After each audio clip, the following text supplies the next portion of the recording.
கடலூர் பவித்ரா அவங்கள பத்தி தாங்க இந்த வாரம் பார்க்க போறோம். அவங்க வந்து இந்த வாரம் பாடின பாடல், "நான் பாடும் பாடல்" திரைப்படத்திற்காக "பாடவா உன் பாடலை என் வாழ்விலே ஓர் பொன்வேலை" அந்த பாடல பாடுனாங்க. அழகாவே பாடுனாங்க. ஜட்ஜஸ் எல்லாமே எழுந்து நின்னுட்டாங்க அவங்க பாடி முடிச்சதுக்கப்புறம். அந்த அளவு அருமையா பாடுனாங்க. அதே மாரி அவங்களுக்கு சேர்த்து சொன்னாங்க, "பவித்ரா, உங்களுக்கு இந்த நிலைமை யாருக்கும் வரக்கூடாது. அந்த மாரி தான் உங்க நிலைமை இருக்குது. அதே நிலைமை யாருக்கும் வரக்கூடாதுன்னு தாங்க அவங்க சொல்லியிருந்தாங்க." அது மட்டும் இல்ல அவங்க சொன்னது. அவங்க சொல்லியிருந்தாங்க, "பவித்ரா, நீங்க இந்த நிலைமையிலருந்து பாடுறீங்க. இந்த வேற யாரும் பாடுவாங்களான்னு தெரியாது. உங்களுக்கு பெரிய விஷயமே உங்க வாய்ஸ் தான். உங்க வாய்ஸ் தான் உங்களுக்கு ப்ளஸ் பாயிண்ட்டே. அந்த அளவு தான் உங்க வாய்ஸ் இருக்கு." அப்படின்னு சொல்லி அவங்க சொல்லியிருந்தாங்க. அது மட்டும் இல்லங்க, அவங்களுக்கு சைதன்யா சொன்னாங்க, "நீங்க ரொம்ப அழகா பாடுறீங்க. உங்களுக்கு சின்ன வயசுலேருந்தே பாட்டு கத்துக்கணும்னு சொல்லி ரொம்ப ஆசைன்னு சொல்லி நீங்க அவங்க அம்மாட்ட சொல்லியிருந்தீங்க. அவங்க செய்றதுக்கான வசதி வாய்ப்பும் அவங்களுக்கு கிடைக்கல. அதே மாரி தான் நம்ம வீட்லயும் நம்ம அம்மா ரொம்பவே ஆசைப்பட்டாங்க. பாடல கத்துக்கணும், சங்கீதம் கத்துக்கணும்னு ரொம்ப ஆசைப்பட்டாங்க. ஆனா, அவங்களால முடியல. ஏன்னா, அவங்க வீட்ல 6 குழந்தைங்கிறதுனால பாட்டியால முடியல.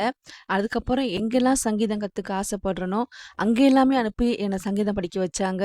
அதே மாரி இப்போ உங்களுக்கும் ஆசை இருக்குது. சங்கீதம் கத்துக்க ரொம்பவே ஆசை அப்படின்னு சொல்லி, சின்ன வயசுலேருந்தே ஆசை அப்படின்னு சொல்லியிருந்தீங்க. உங்க ஆசைக்கு என்னென்ன தேவைப்படுதோ, அதுக்கான உதவி எல்லாமே நான் செய்றேன். நீங்க சங்கீதம் எந்த அளவு கத்துக்கணும்னு ஆசைப்படுறீங்களோ, அந்த அளவு கத்துக்குங்க. அதுக்கான முழு செலவையுமே நானே செய்றேன் அப்படின்னு சொல்லி சைந்தவி சொல்றாங்க. அதே மாரி போன எபிசோட்ல வந்து பவித்ரா சொல்லியிருப்பாங்க, "எங்களுக்குன்னு யாரும் இல்ல" அப்படின்னு சொல்லி சொல்லியிருந்தாங்க. அதுக்கு பதிலா இந்த வாரம் நிறைய பேர் பேசியிருந்தாங்க. பவித்ராவோட கணவர் வந்து நிறைய பேருக்கு உதவி பண்ணியிருக்காரு. படிப்புக்கா இருக்கலாம், உடைகளா இருக்கலாம், கோவிலுக்கு அன்னதானங்கள், இப்படி பல உதவிகள நிறைய பேருக்கு செஞ்சிருக்காருங்க. அவங்க எல்லாருமே வீடியோல பேசுனாங்க. எல்லாருமே ரொம்ப எமோஷனலா பேசுனாங்க.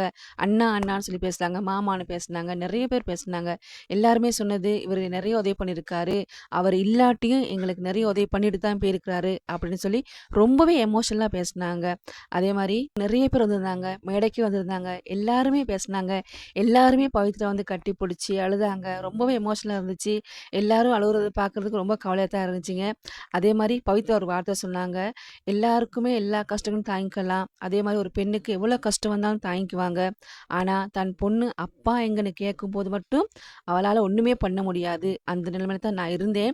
அதே மாரி இந்த சரிகமபா மேடைக்கு நான் என்னைக்கு வந்தனோ, அன்னையிலேருந்து இங்க உள்ளவங்க எல்லாருமே என் கூட அண்ணன், தம்பி, அக்கா, தங்கச்சியா தான் பழகுறாங்க. அந்த அளவுக்கு தான் என் குழந்தை கூடயும் பழகுறாங்க. அவ இப்ப ரொம்ப சந்தோஷமா இருக்கா. நானும் சந்தோஷமா இருக்கேன். அந்த அளவுக்கு இங்க உள்ளவங்க எல்லாமே சொந்த மாரி பழகுறாங்க. ரொம்பவே கஷ்டப்படுறாங்க எங்களுக்காக. எல்லாருமே நாங்க முன்னுக்கு வரணும்னு சொல்லி தான் நினைக்கிறாங்க. ஜட்ஜஸா இருக்கட்டும், இங்க இருக்க எல்லாருமே எல்லாருமே எங்களுக்காக ரொம்பவே இரக்கப்படுறாங்க அப்படின்னு சொல்லி ரொம்ப அழகா பேசியிருந்தாங்க. எல்லாத்துக்குமே ரொம்ப நன்றி சொல்லியிருந்தாங்க.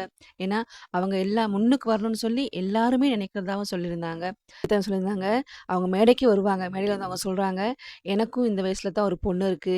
உங்களுக்கு என்னென்ன உதவி தேவையோ அதெல்லாம் கேளுங்க. நான் செய்றேன்" அப்படின்னு சொல்லி சொல்றாங்க. அதோட அந்த ஊர்லேருந்து வந்தவங்க எல்லாருமே ஜட்ஜஸுக்கு நிறைய கிஃப்ட்லாம் கொண்டு வந்தாங்க. ஊர் பழங்கள், அப்படி நிறைய விஷயங்கள் கொண்டு வந்தாங்க. எல்லாம் கொண்டாந்து ஜட்ஜஸுக்கு குடுக்குறாங்க. எல்லாரும் நன்றி சொல்றாங்க. அவங்க அக்காவ தெரிவு செஞ்சதுக்கு ரொம்ப நன்றி அப்படின்னு சொல்லி எல்லாருமே நன்றி சொல்றாங்க. அதே மாரி இந்த வீடியோ பிடித்திருந்தா லைக் பண்ணுங்க, கமெண்ட்ஸ் பண்ணுங்க. நன்றி சொந்தங்களே!